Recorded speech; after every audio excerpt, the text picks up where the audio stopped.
Welcome to the W.T.F. Where's the Focus podcast. I'm going to bring you a weekly short message on where you put your focus as it relates to sales and building successful business relationships. Knowing where your focus goes, your energy flows. I'm Dan Manginelli, the author of the books Wake Up, Jumpstart the Life You've Always Had in Mind, and Shake It Up, Big Dreams and Bold Choices on the Road to Success. A national speaker on staying motivated and inspired with the right mindset and coach top salespeople around the nation. So let's get going with WTF. Welcome back to the WTF podcast. How about that? The ta-da comes in. I'm wearing the USA Olympic jersey today. Can you see that? I guess you really can't see that. I'm going for the long sleeve look because, you know, I am a star. I'm not as star as Dirk Diggler, but I'm a star. Boss lady Jen on the board. I think we got this down now, Jen. You get your own applause. No applause for you. That's okay. All right. Big E on the producing. And we're in mid-September. How about that? Time is flying by. If you have not subscribed to the YouTube page, please do so. Listen, even if you're listening on Apple or Spotify and you liked and subscribed there, thank you for that. But go ahead and click on YouTube and subscribe there too. Cost you nothing, helps me out bunches. Change is happening, isn't it, peeps? Maria, Licio, happening? Anybody? Anybody in the room? Okay, yeah, change. Change is happening. I talked a couple of weeks ago, I dropped my son off at college to play golf. And he's on his own, and it's kind of really weird. When you, less than a month ago, you're making sure that he's on time. He's got to get to where he's going to go. And is he coming home for dinner? Is he not coming home from dinner? Is there a cure for you? What is he doing? Did he work out today? Did he hit balls today? Do whatever. And now you just, I know my guest over there feels the same way. That all of a sudden they're just doing, I have no idea. Right. And you want to call him like 16 times a day to find out how it's going, but you kind of got to give him his own space. So it's been a weird roll on that. As a month goes by, it makes it tougher. And to boot, how about this one? You'll love this one, Alicia over there, huh? My daughter hits me up this weekend, right? And she wants to let me know that, is it okay with me if she has a boyfriend? Yeah. If she has, well, I found out it wasn't like it was an asking because everybody else knew. It was more just telling that she had a boyfriend. Oh man, what's going on in time? No, my 9-year-old sweet girl has now learned that if she just keeps asking for something over and over and over and over and over and over and over and over and over and over, she's bound for one of us just to say yes to make it stop. So she's the queen of the salespeople right now. I'm gonna hire her next week. Wasn't it funny? And you guys can all accept Jen, who's not there. Unless I don't know anything, Jen, it's okay. You may not, unless you got kids. I'm just saying the people that have kids could gotta understand that there was a time that your day would be planned like, okay, we got to get up when they're really young and toddlers, like at 5:40, watch cartoons for a while. I got to make breakfast. And after breakfast, you have a little bit of playtime. And then what time's lunch? So I can finally feed him for lunch and his nap coming. And then you take him to the park. And then you look at the watch and you go, you're seriously, it's only 2:30 right now.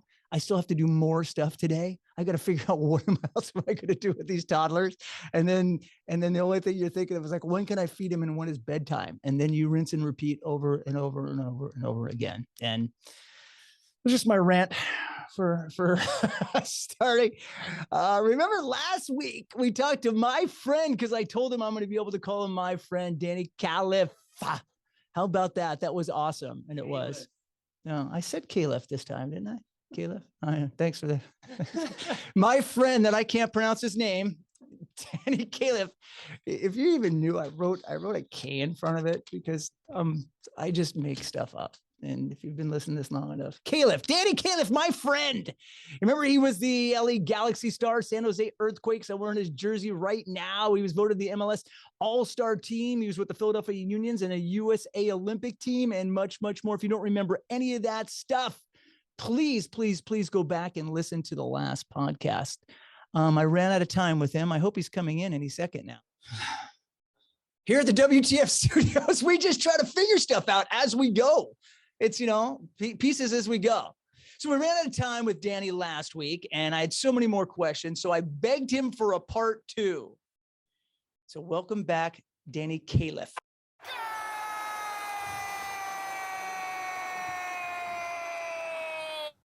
and you scored.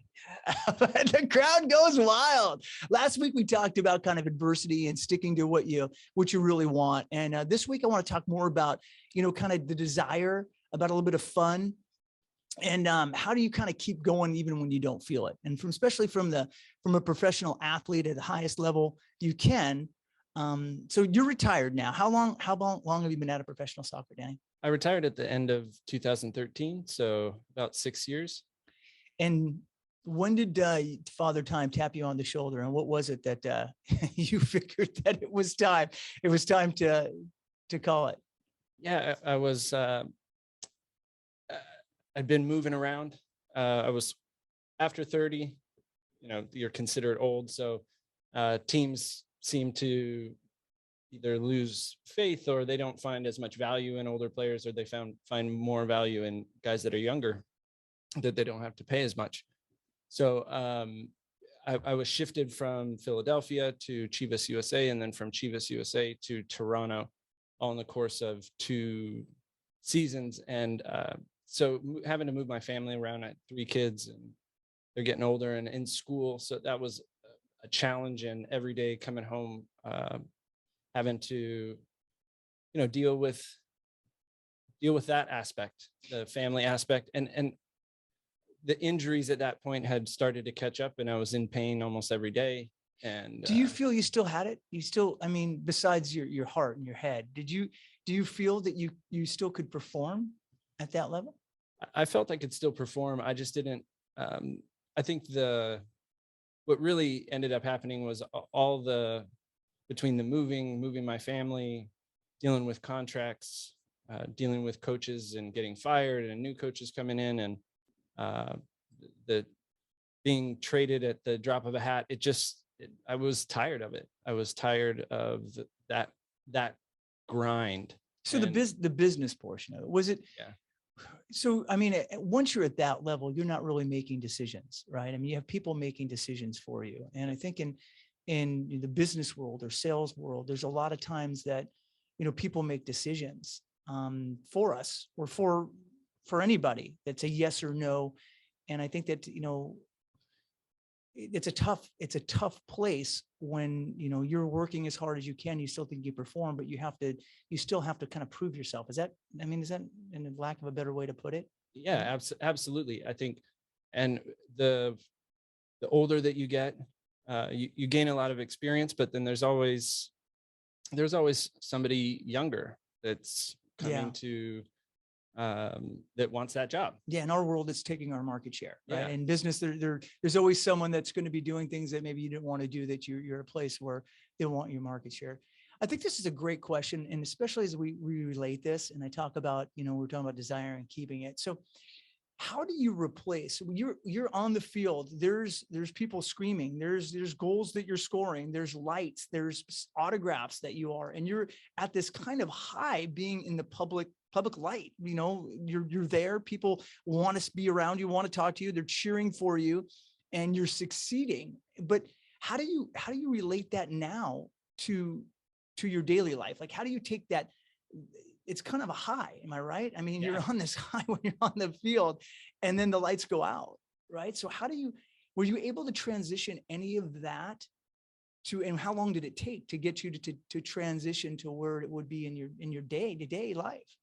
Yeah, it's incredible, the energy that you feel from people and the positivity that you feel from people. Mm-hmm. Sometimes negativity, depending on depending on how. But for the most part, it's real positive energy, and it's hard to replace. It's hard to come down sometimes after games and things like that, where it's just such a adrenaline charge and such an energy rush, to kind of come down off that and sleep.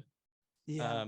But it's also, as I kind of grow, it took me 2 or 3 years to figure out.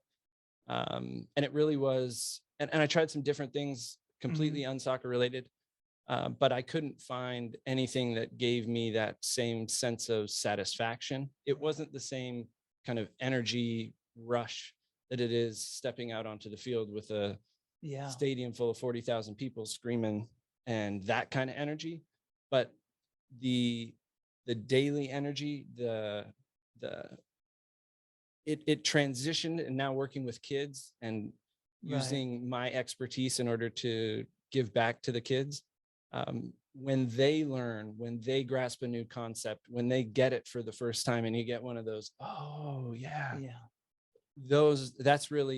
that gives you that energy shot, and that's like hitting that shot in golf that keeps you coming back. So this is a great thing. And I want to hope the listeners really get that. It doesn't have to be the same. It could be different, but have the same kind of feeling. And reason I bring that up, and I'm want to relate this to our listeners, or just people in general, that in business life, or in our industry, there's been some massive ups, and the lights are screaming, and the party's happening, and people were there, and then all of a sudden, in a snap of less than 3 or 4 months, all that business is gone. And everybody has this striving that I have to get back to where it was, like it was. Only if we were that company again. That doesn't have to exist the same way. You just take pieces of that, and it's just different.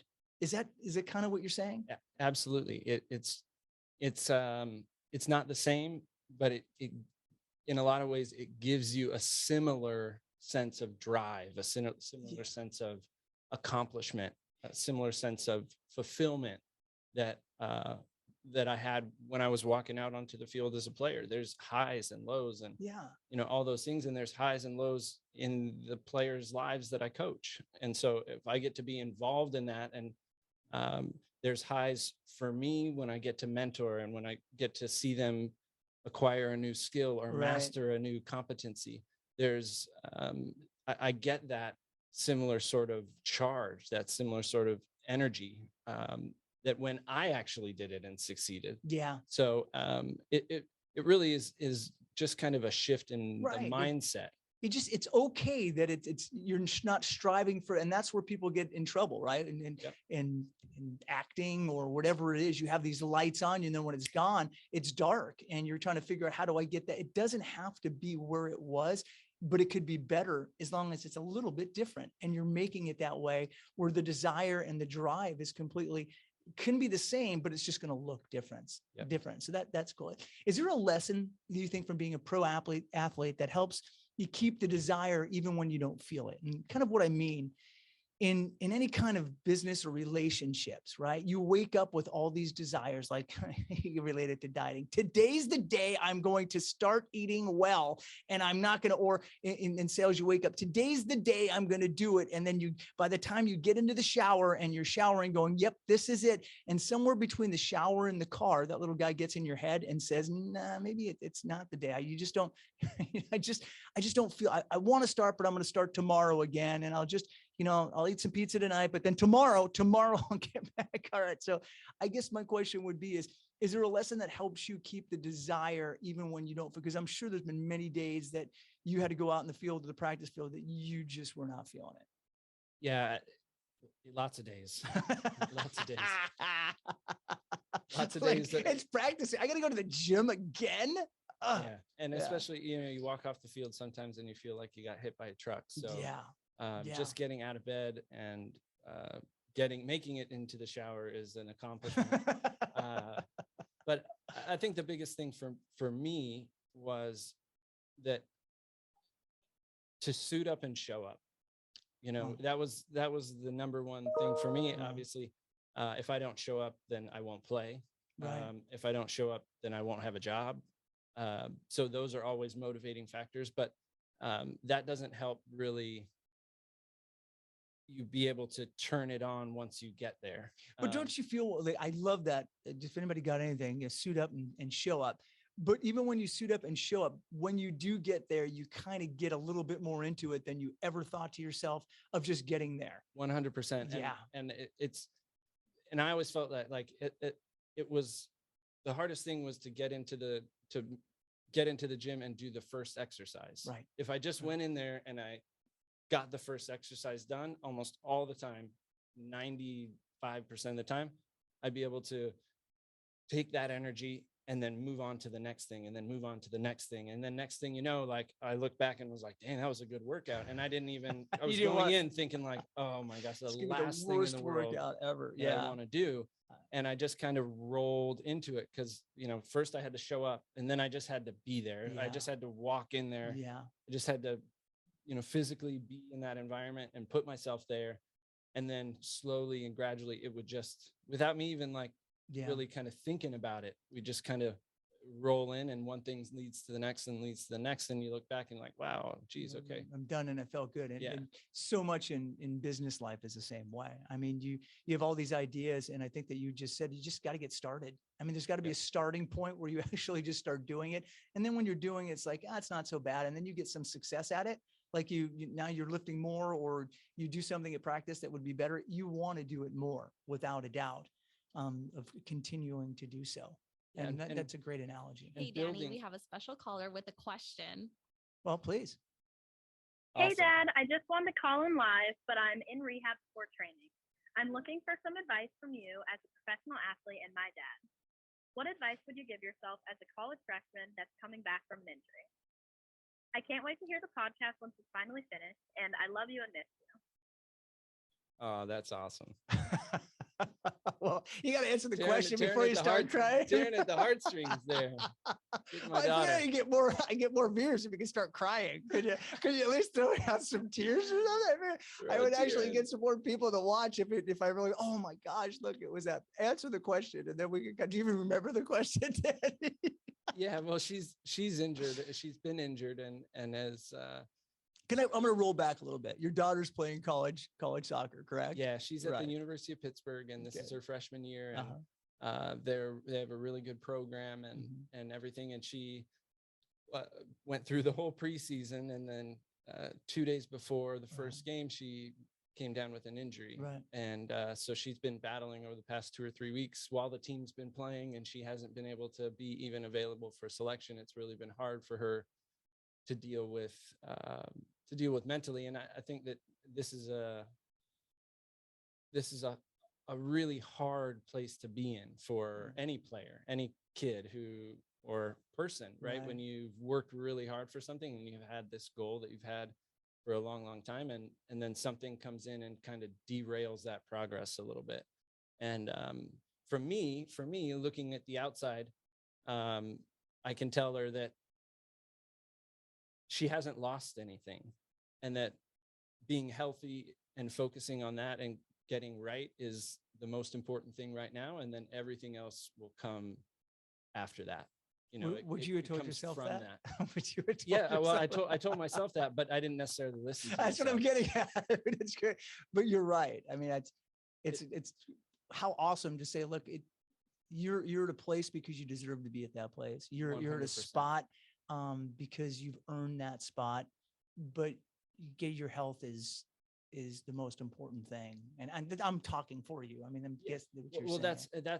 That's exactly right. And without, she's there for a reason. And just because she got injured doesn't mean that reason goes away. Yeah. Or that people are going to change their opinion of you because you got injured. It's certainly a part of the game. It happens to every player throughout their career, multiple times, most of the time throughout their career, depending on how long you play.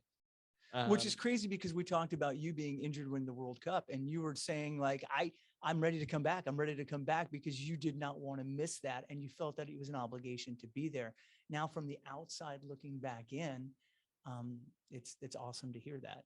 Yeah. And it really is the hardest thing to feel like that thing that you've been working for, the opportunity has been taken away. Yeah. And when you're in it, and you're in a lot of ways, it's like a horse with blinders on. You all you can see is the goal, and you just see yourself moving farther and farther away from where that target goal is. Yeah. But the reality of the situation is that opportunities come and go, and the reasons why you're in that position or you earned that opportunity in the first place don't go away. Yeah. And for me, the analogy is you in anywhere you are, you're there for a reason, and you've earned the reason, or whatever the reason might be. You don't have to be someone you're not. Don't put yourself in a position to be someone that you're not just because other people think and expect something of you.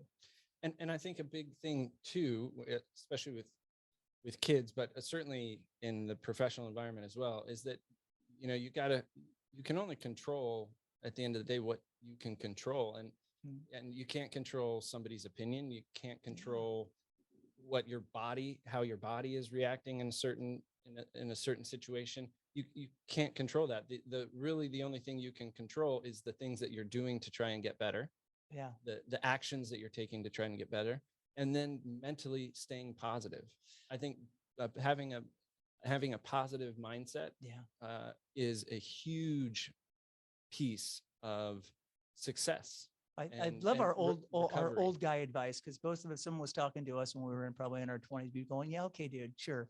And yes, yeah, that was when you guys did it, right? That was it. And you don't know me, you don't know how good I am, right? And I'm hoping that there's some younger people that'll listen. Maybe she'll share it with her soccer team to realize all that other stuff is just noise, man. It's just fluff, and it's noise, and be you and do you. And all that stuff, the cream will rise to the top, and you'll be the person you're supposed to be. And easy to say when you're sitting back and achieved, great things in either business or in soccer. But these are the kind of advices that people need. I mean, and want to listen to. And it really, you can make it a lot more complicated than that. Right. But I think if you're trying to strip it down to the bare essentials of what it takes to get through a tough situation, controlling what you can control, focusing on what you can control, and keeping a positive mindset are basically the bedrock, or the foundation to creating success. And the success is never a straight shot, right? Yeah. Anybody who's had success can tell you that it's never this. It's always this, this, or maybe it's here, plateau, break, plateau. Yeah.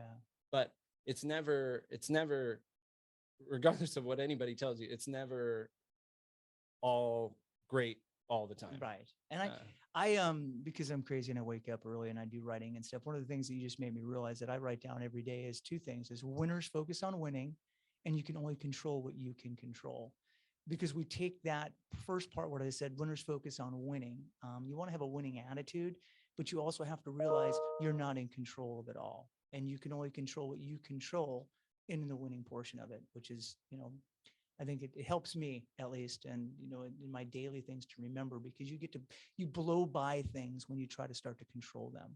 I can't control the market. I can't control, other sales. I can't control the managers. I can't control specifically. I can lead them and focus to winning, but at certain point, they have to live up to an expectation of themselves. Absolutely. Yeah.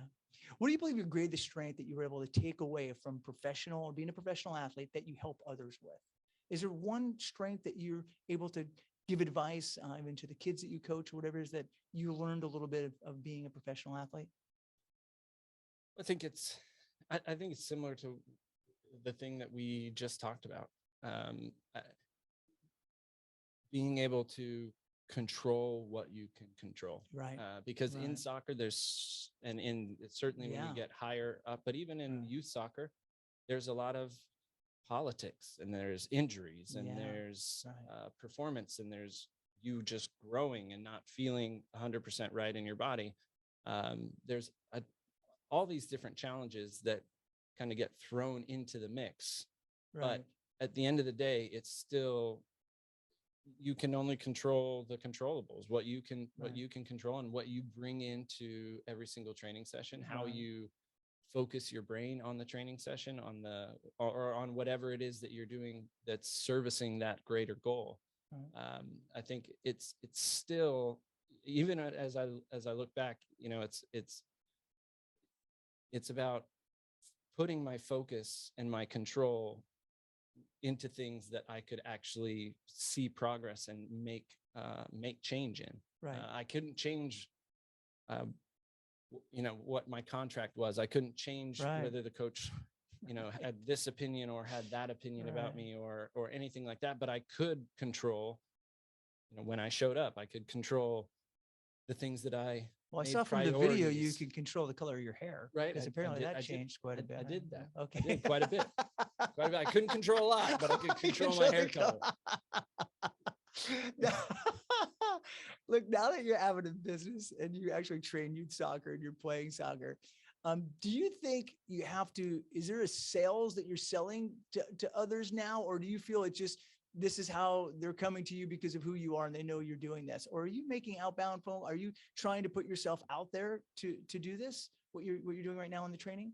Well, I think at the beginning, it was all about the training and me coming up with this idea and this curriculum and Mhm. fleshing it out and Okay. kind of getting what was inside out. Mhm. But over the course of the last year or so, it's really been now a chance. And I was able to get new clients through word of mouth Right. and in those arenas, the quality speaks for itself. So the training speaks for itself. What I've found is that the name or my experience or whatever might pique interest or get the kids in the door, Right. but it's the quality of what I provide, the information, the organization, setup. It's the quality of that and how I deliver those things that keeps them coming back. Did you think you learned any of that from either teammates or coaches in the past that you had that, Sure. It's a direct kind of a direct reflection of my experience as a pro. Of course, I had coaches. I had lots of different coaches, and Right. you have lots of different colleagues, and when you're in the business as long as I was in it, or if you're in the business a long time, you start to recognize certain qualities in individuals, not only that are successful, but then can resonate with you. And some things or some of these intangibles that you can add to you to make them more you, Right. to just be able to see things, see success and say, you know what, I like the way that person's doing it. That was really good. That spoke to me. I was able to learn better. I was able to see things a little bit more clearly. The way he communicated me or the way the coach communicated with me. Wow, that was really good. That made me feel good, even if it wasn't a positive situation. Right. It's still, I was able to learn things like that. And everybody learns different, right? I mean, Correct. how you could say the same thing to one kid or one athlete, and this coach is for you, and it doesn't resonate with them the way it would if it was said a different way. Yeah, and I think that's one of the biggest myths about coaching, in my opinion, anyway, is that you treat everybody the same.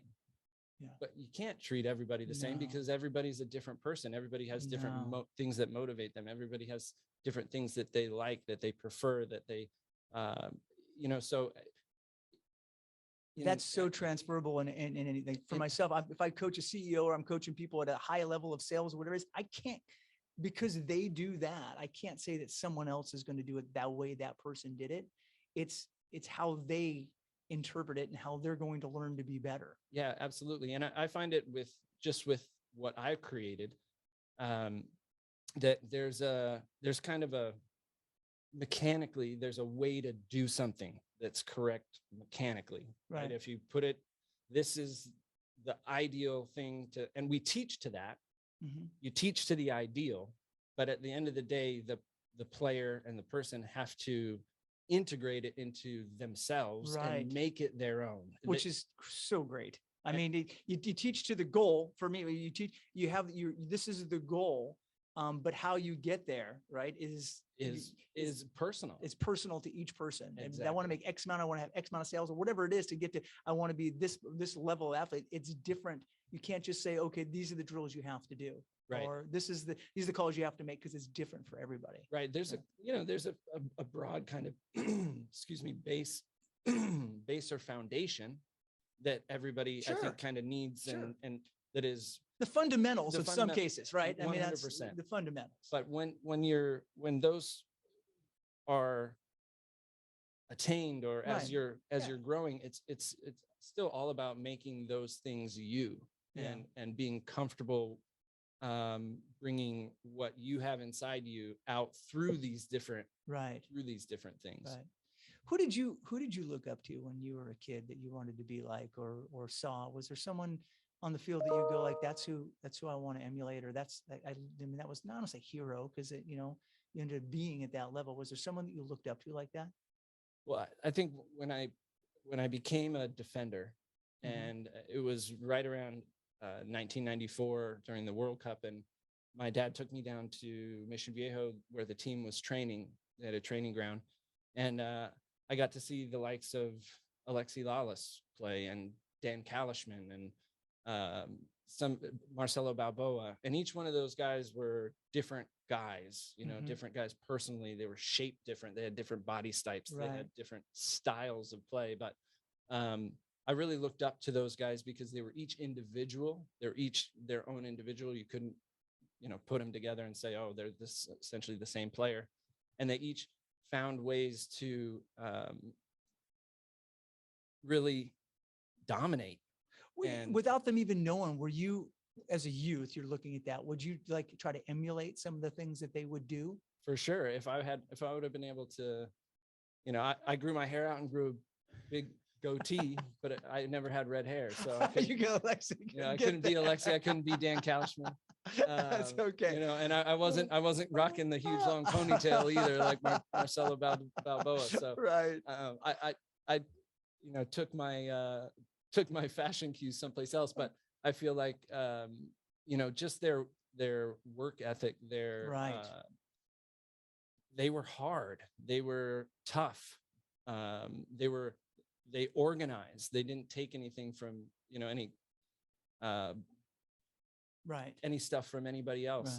And I think each one of those guys kind of carved their career out in a different way. And Alexi went to Italy and played in Italy. Marcelo went to Mexico, played in Mexico. So it was just, each one of them kind of had their own road and were their own person, but they were all on the same team and all an integral part of this group that represented our country, you know, in a World Cup in our country, which was pretty incredible. Yeah. And it was something for me that was just like, my eyes were like wide open, you know. I think there was one in Los Angeles, World Cup. I think I actually, even though I don't know much about soccer, I went to that one. I think they played Colombia, and there was a guy in Colombia who had his blonde hair. Yeah, El Pibe. Okay, gotcha. And I think see, look at that. Carlos Valderrama. Look at my knowledge of soccer, man. It's crazy. Yeah, I tell you what, unbelievable. I had a funny story on you just said, then he ended up playing at the Galaxy, correct? Alexi did, right? Alexi did, yeah. Yeah. I played next to him. Yeah, so You're one of the guys that you looked up to ended up getting traded to the Galaxy, correct? Yeah. And how was that? What was that feeling like? Just like this all the time, you know. Were you starstruck in some cases? Yeah. I mean, here I was a kid, 21 years old, and looking up to playing next to a guy that I, you know, idolized as a kid and growing up, and was like, oh, you know, and I think you have those situations in life where you have this, maybe you have this mental image of what you think that person's going to be like, and then you meet them, and sometimes that expectation doesn't always meet up. And a lot in the business world, I'll tell you that. You look up to some guy who's a CEO or a president, I can't wait him, and then you go, what a douche that guy was. Oh my gosh, his ego was as bigger. But in this case, that definitely wasn't the case. No, and he was a guy that you know, he had his routine, and he did his own thing, but he you know, he put his arm around me. He showed me the ropes. He gave me advice. He included me, you know, in a lot of the things that he was doing. And so for me, I was like, dude, this guy's so much better than what I thought, you know, like so it was, you know, it was just really a neat experience for me. What team do you think was the most fun, or you had the strongest bond with? I think it was really that LA team that I came in with. Really? I didn't know what to expect. And I walked into this locker room, and, you know, 19 full professional or full internationals. And here I was coming in just this kid. I'd had this national team experience, and I thought I was good, and I'd had some cool experiences, but then I walk in with these guys and they're all just at a different level. They're at a level that I hadn't been at yet. Was the locker room what you thought it would be as far as the funness, or was it all serious all the time, or was it? No, totally fun. It was serious though. Like it was serious. Ziggy, our coach at the time, Ziggy Schmidt, coached at UCLA for 25 years, worked while John Wooden was there, who's also a personal hero. But and then he came and coached the Galaxy, and he used to say, like, now, we're having serious fun. This is all, it's fun, but it's serious. And we took it like that. There was, and everybody was super competitive. I mean, we played soccer, tennis inside the locker room, and guys were smashing the ball at each other, and everybody's sweating and, just to kill time. Yeah. But everything was competing, and and people were coming from all different backgrounds and things like that. But we all connected, and we all really. Did you guys spend time like dinners and things like that as well? Yeah, we had. Was it like who could eat the most or drink the most? Was it that competitive? It was really like who was going to eat the last of that? Who was going to eat the last of this? I got to get in before this guy. I got to get in before that guy. That is great. That is great. So as people listen to this, and they want to remember the podcast, what do you think the takeaways, as we're part 2 now, we talked now for hours actually, and I can't thank you so much for this, but what do you think that the one thing, if as much as we talked, even when your daughter calling, that would be a great takeaway from our time together? Well, I think that there's certain things that I think ring true regardless of the industry that you're in. Right. And the kind of the controlling the controllables, and really kind of giving more of yourself to the process.